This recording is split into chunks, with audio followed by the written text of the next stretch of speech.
ओम शांति। ये बाबा की 29 तारीख की साकार वाणी है।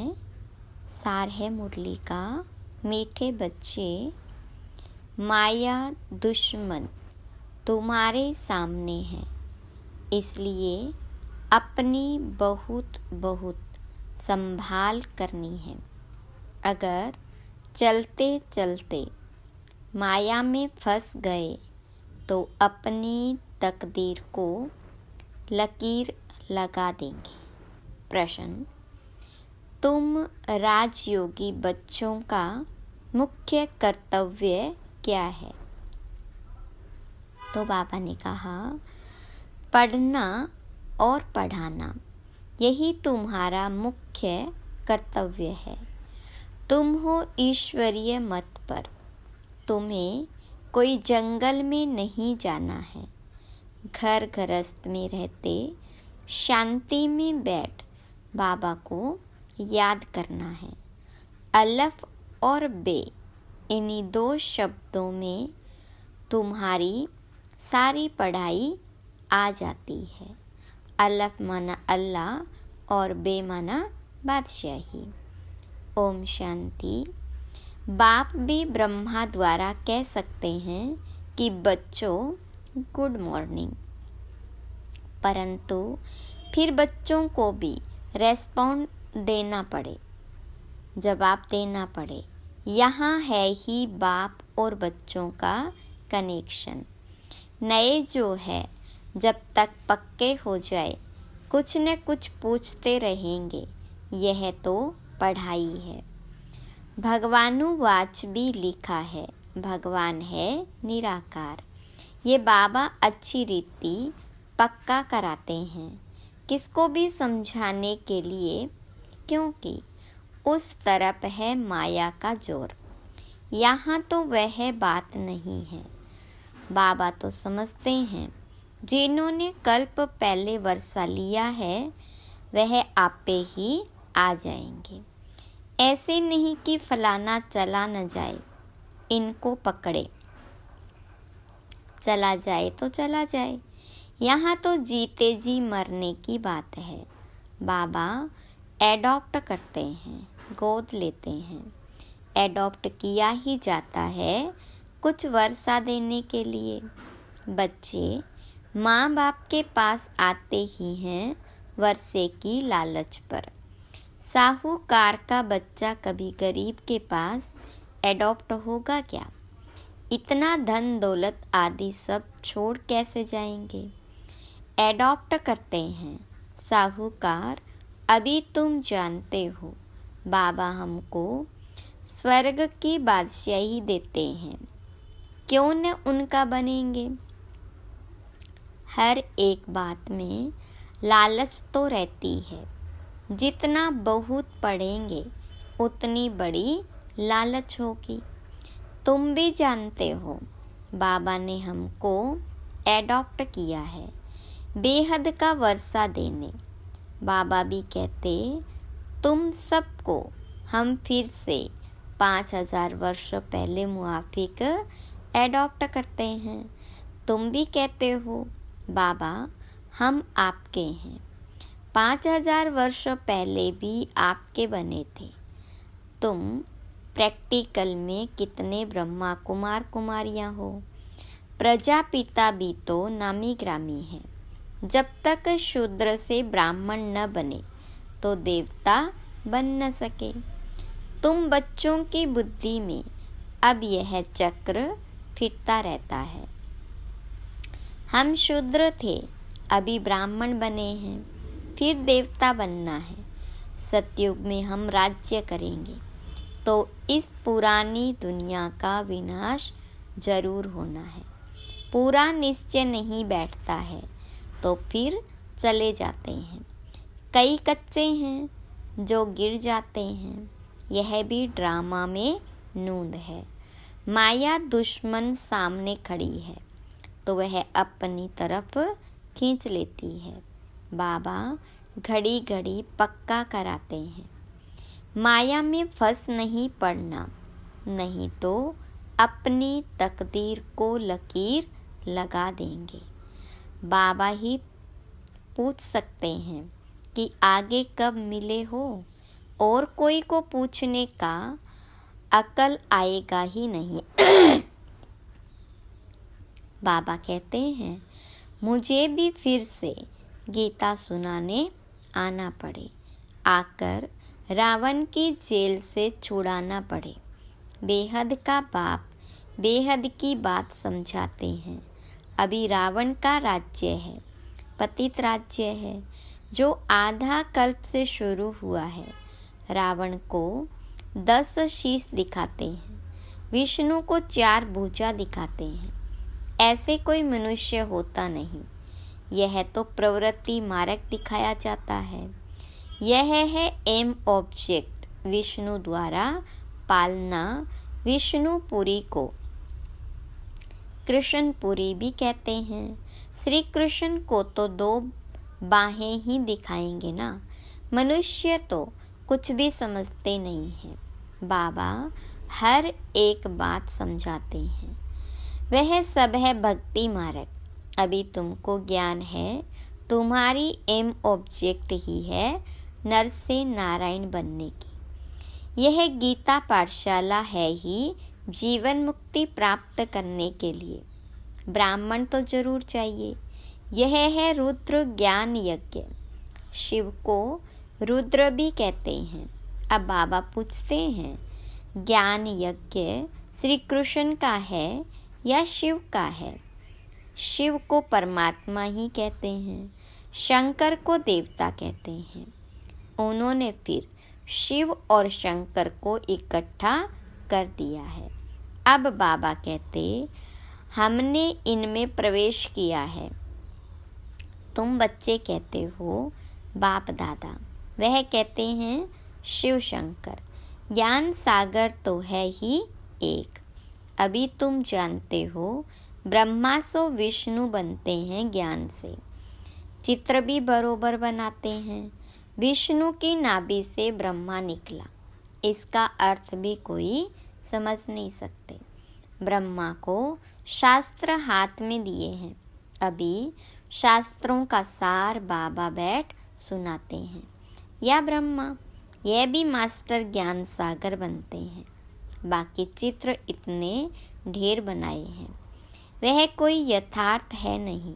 वह है सब भक्ति मार्ग के। मनुष्य कोई 8-10 भुजा वाले होते नहीं। यह तो सिर्फ प्रवृत्ति मार्ग दिखाया है। रावण का भी अर्थ बताया है। आधा कल्प है रावण राज्य, रात आधा कल्प है राम राज्य दिन। बाबा हर एक बात समझाते हैं। तुम सब एक बाबा के बच्चे हो। बाबा ब्रह्मा द्वारा विष्णुपुरी की स्थापना करते हैं और तुमको राजयोग सिखलाते हैं। जरूर संगम पर ही राजयोग सिखाएंगे। द्वापर में गीता सुनाई, यह तो रोंग हो जाता है। बाबा सच बतलाते हैं। बहुतों को ब्रह्मा का श्री कृष्ण का साक्षात्कार होता है। ब्रह्मा का सफ़ेद पोष ही देखते हैं। शिव बाबा तो है बिंदी। बिंदी का साक्षात्कार हो तो कुछ समझ न सके। तुम कहते हो हम आत्मा हैं। अब आत्मा को किसने देखा है? कोई ने नहीं। वह तो बिंदी है। समझ सकते हैं ना। जो जिस भावना से जिसकी पूजा करते हैं, उनको वही साक्षात्कार होगा। दूसरा अगर रूप देखे तो मूंझ पड़े। हनुमान की पूजा करेगा तो उनको वही दिखाई पड़ेगा। गणेश के पुजारी को वही दिखाई पड़ेगा। बाबा कहते हैं, हमने तुमको इतना धनवान बनाया। हीरे जवाहरातों के महल थे। तुमको अनगिनत धन था। तुमने अभी वह सब कहाँ गवाया? अभी तुम कंगाल बन गए हो, भीख मांग रहे हो। बाबा तो कह सकते हैं ना, अभी तुम बच्चे समझते हो बाबा आए हैं, हम फिर से विश्व के मालिक बनते हैं। यह ड्रामा अनादि बना हुआ है। हर एक ड्रामा में अपना पार्ट बजा रहे हैं। कोई एक शरीर छोड़ जाकर दूसरा लेते हैं। इसमें रोने की क्या बात है? सतयुग में कभी रोते नहीं। अभी तुम मोहजीत बन रहे हो। मोहजीत राजाएं या लक्ष्मी नारायण आदि है। वहाँ मोह होता नहीं। बाबा अनेक प्रकार की बातें समझाते रहते हैं। बाबा है निराकार। मनुष्य तो उसे नाम रूप से न्यारा कह देते हैं, लेकिन नाम रूप से न्यारी कोई चीज़ थोड़ी ही होती है। हे भगवान, ओ गॉड फादर कहते हैं ना, तो नाम रूप है ना। लिंग को शिव परमात्मा, शिव बाबा भी कहते हैं। बाबा तो है ना बरोबर। बाबा के जरूर बच्चे भी होंगे। निराकार को निराकार आत्मा ही बाबा कहती है। मंदिर में जाएंगे तो उनको कहेंगे शिव बाबा, फिर घर में जाकर बाबा को भी कहते हैं बाबा। अर्थ तो समझते नहीं। हम उनको शिव बाबा क्यों कहते हैं? बाबा बड़े ते बड़ी पढ़ाई 2 अक्षर में पढ़ाते हैं, अलफ और बे, बाप और वर्षा। अलफ को याद करो तो बे यानी बादशाही तुम्हारी है। यह बड़ा भारी इम्तिहान है। मनुष्य बड़ा इम्तिहान पास करते हैं तो पहले वाली पढ़ाई कोई याद थोड़ी रहती है। पढ़ते पढ़ते आखिरी तंत यानी सार बुद्धि में आ जाता है।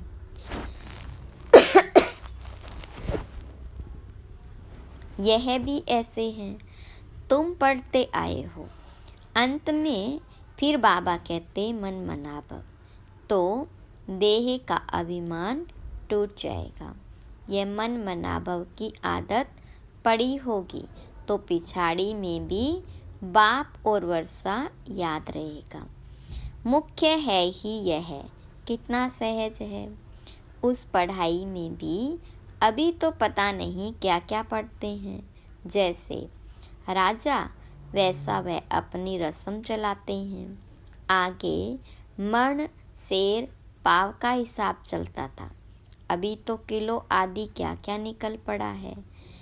कितने अलग अलग प्रांत हो गए हैं। दिल्ली में जो चीज़ 1 रुपया सेर बॉम्बे में मिलेगी 2 रुपया सेर, क्योंकि प्रांत अलग अलग है। हर एक समझते हैं हम अपने प्रांत को भूख थोड़े ही मारेंगे। कितने झगड़े आदि होते हैं, कितना रोला है। भारत कितना साल्वेंट था, सतो प्रधान था। फिर 84 का चक्र लगाते इनसाल्वेंट बन पड़े हैं, तमो प्रधान बन पड़े हैं। कहा जाता है हीरे जैसा जन्म अमोलक कोड़ी बदले खोया रे। बाबा कहते तुम कोड़ियों के पिछाड़ी क्यों मरते हो? अब तो बाबा से वर्षा लो, पावन बनो। बुलाते भी हो, हे पतित पावन आओ, पावन बनाओ।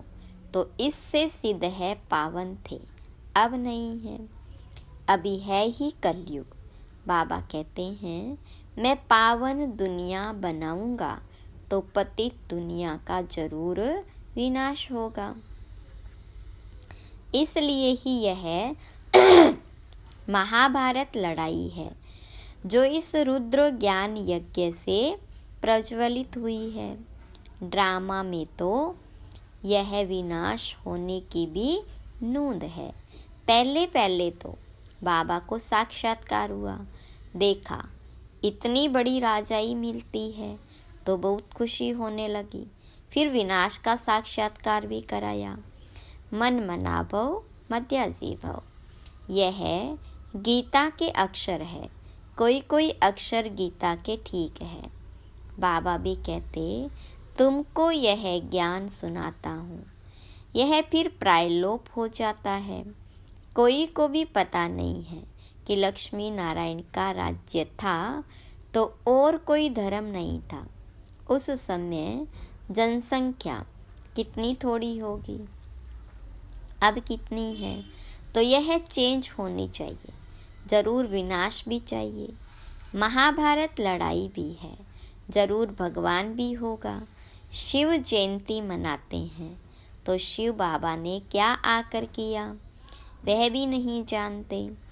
अब बाबा समझाते हैं, गीता से श्री कृष्ण की आत्मा को राजाई मिली।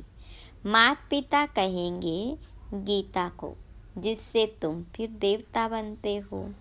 इसलिए चित्र में भी दिखाया है, श्री कृष्ण ने गीता नहीं सुनाई, श्री कृष्ण गीता के ज्ञान से राजयोग सीख यह बना।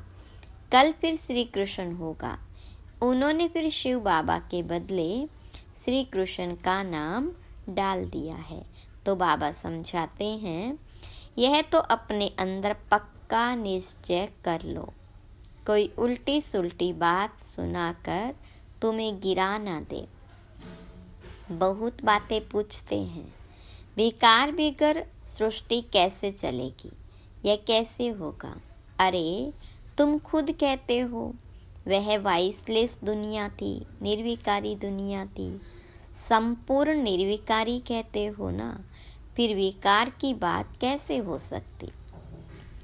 अब तुम जानते हो बेहद के बाप से बेहद की बादशाही मिलती है, तो ऐसे बाप को क्यों नहीं याद करेंगे। यह है ही पतित दुनिया। कुंभ के मेले पर कितने लाखों जाते हैं। अब कहते हैं वहाँ एक नदी गुप्त है। अब नदी गुप्त हो सकती है क्या। यहाँ भी गौमुख बनाया है। कहते हैं गंगा यहाँ आती है। अरे गंगा अपना रास्ता लेकर समुद्र में जाएगी कि यहाँ तुम्हारे पास पहाड़ पर आएगी। भक्ति मार्ग में कितने धक्के हैं। ज्ञान भक्ति फिर है वैराग्य। एक है हद का वैराग्य और दूसरा है बेहद का। सन्यासी घर बार छोड़ जंगल में रहते हैं। यहाँ तो वह बात नहीं। तुम बुद्धि से सारी पुरानी दुनिया का संन्यास करते हो। तुम राजयोगी बच्चों का मुख्य कर्तव्य है पढ़ना और पढ़ाना। अब राजयोग कोई जंगल में थोड़े ही सिखाया जाता है। यह स्कूल है, ब्रांचेस निकलती जाती है। तुम बच्चे राजयोग सीख रहे हो। शिव बाबा से पढ़े हुए ब्राह्मण ब्राह्मणियाँ सिखाते हैं। एक शिव बाबा थोड़े ही सबको बैठ सिखाएगा। तो यह हुई पांडव गवर्नमेंट। तुम हो ईश्वरीय मत पर। यहाँ तुम कितना शांति में बैठे हो। बाहर तो अनेक हंगामे हैं। बाबा कहते 5 विकारों का दान दो तो ग्रहण छूट जाएगा। मेरे बनो तो मैं तुम्हारी सब कामनाएं पूरी कर दूंगा। तुम बच्चे जानते हो अभी हम सुख धाम में जाते हैं, दुख धाम को आग लगनी है। बच्चों ने विनाश का साक्षात्कार भी किया है। अब टाइम बहुत थोड़ा है, इसलिए याद की यात्रा में लग जाएंगे तो विकर्म विनाश होंगे और ऊंच पद पाएंगे। अच्छा, मीठे मीठे सिखिलदे बच्चों प्रति माता पिता बाप दादा का याद प्यार और गुड मॉर्निंग। रूहानी बाप की रूहानी बच्चों को नमस्ते। रूहानी बच्चों की रूहानी बाप दादा को याद प्यार गुड मॉर्निंग और नमस्ते। धारणा के लिए मुख्य सार। पहली पॉइंट, बाप के वर्षे का पूरा अधिकार लेने के लिए जीते जी मरना है, एडॉप्ट हो जाना है। कभी भी अपनी ऊंची तकदीर को लकीर नहीं लगानी है। दूसरी पॉइंट, कोई भी उल्टी सुलटी बात सुनकर संशय में नहीं आना है। जरा भी निश्चय न हिले, इस दुखधाम को आग लगने वाली है, इसलिए इससे अपना बुद्धि योग निकाल लेना है। वरदान, समय प्रमाण अपने भाग्य का सिमरण कर खुशी और प्राप्तियों से भरपूर बनने वाले स्मृति स्वरूप भव।